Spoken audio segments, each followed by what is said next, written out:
Assalamualaikum teman-teman. Halo semuanya, selamat datang di channel Hororin.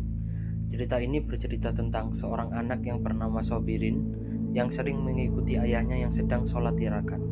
Singkat cerita, dia tiba-tiba terbangun dengan keramaian di sekelilingnya. Penasaran kan ceritanya? Jadi ikuti terus ceritanya. Kejadian ini benar-benar terjadi dan dialami oleh salah seorang sahabatku. Saat itu Sobirin yang kala itu masih duduk di bangku kelas 1 SMP sedang asik tidur-tiduran sendirian di sebuah musola tua milik keluarga. Akhirnya Sobirin benar-benar tertidur pulas. Maklum, selepas sholat isya, dia tampaknya kelelahan karena habis bermain dengan teman-teman sebayanya.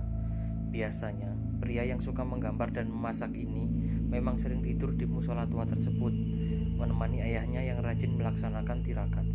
Tetapi kali ini dia tidur sendirian karena ayahnya saat itu sedang berada di luar kota. Sobirin tertidur dengan posisi miring, meringkuk dengan kepala mengarah ke kiblat, sambil badannya diselimuti sarung butut.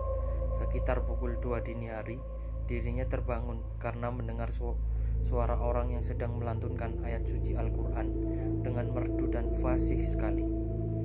Benar saja, hanya berjarak 1 meter di hadapannya terlihat seorang yang sedang melaksanakan sholat. Anehnya, pria itu mengenakan jubah putih dengan tutup kepala seperti pakaian orang Arab. Belum pernah ada orang sholat dengan berpakaian seperti itu di musola tersebut. Sobirin merasa aneh dan merasa ada yang tidak wajar. Matanya lalu melirik ke arah pintu musola. Ternyata pintu itu masih tertutup rapat. Lantas, bagaimana pria ini bisa masuk ke dalam musola? Biasanya, kalau ada yang masuk ke musola, pasti pintunya akan terbuka kan? Berbagai pertanyaan mulai merasuki pikiran Sobirin. Hatinya mulai merasa tidak enak, tetapi dia masih berusaha berpikiran positif. Tanpa disadarinya, sholat pria yang dihadapannya itu sudah memasuki tahap akhir. Tak lama kemudian, kepala pria misterius itu perlahan menghadap ke kanan sambil mengucap salam sebagai tanda penutup sholat. Assalamualaikum warahmatullahi. Sontak wajah pria berjubah putih itu terlihat oleh Sobirin. Subhanallah, ternyata wajah terlihat datar, tanpa ada mata, mulut maupun hidung. Mukanya hanya terlihat polos, putih bercahaya, persis seperti lampu taman yang berbentuk bulat. Allahu Akbar, teriak Sobirin. Yang kaget bukan kepalang, mata Sobirin terbelalak seperti mau keluar. Kedua tangannya berusaha menutupi wajahnya yang terlihat sangat ketakutan. Tubuhnya menggigil seperti orang yang sedang kena panas tinggi. Sesaat kemudian, Sobirin tidak ingat apa-apa lagi. Dirinya terlelap tak sadarkan diri. Mendekati waktu subuh, beberapa pria mulai berdatangan ke musola tua itu. Mereka terkejut mendapati seorang anak kecil yang sedang tertidur dengan posisi yang tidak wajar. Terlihat anak remaja itu tubuhnya meringkuk, namun kepalanya terlihat sedang memandang sesuatu dengan mata terbelalak. Kedua tangannya tampak sedang berusaha menutupi wajahnya. Tubuhnya kaku seperti robot.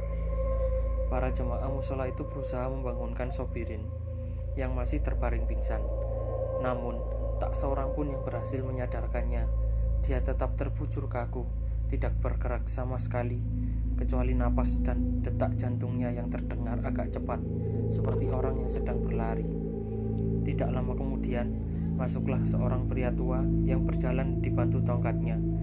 Pria tersebut tidak lain adalah Pak Haji Ahmad, sesepuh desa yang paling dihormati di situ.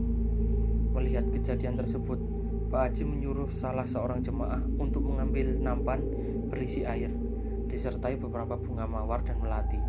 Setelah itu, dibacakannya beberapa doa yang diambil dari beberapa ayat suci Al-Quran. Air dari nampan tersebut lantas diusapkan ke muka Sobirin. Hanya dalam tempo beberapa detik, tubuh Sobirin menjadi lemas dan dirinya sadar kembali. Sobirin heran melihat banyak orang mengelilinginya. Setelah sadar apa yang terjadi, dia lalu menceritakan semua kejadian yang baru saja dialaminya. Sejak saat itu, dia tidak berani lagi tidur sendirian di musola, kecuali jika bersama ayah atau teman-temannya. Akhirnya, terima kasih buat semuanya. Gimana ceritanya? Menarik nggak? Kalau kalian suka, jangan lupa ayo subscribe channel ini agar bisa berkembang dan juga menghasilkan yang lebih baik. Saya pamit undur diri. Wassalamualaikum warahmatullahi wabarakatuh.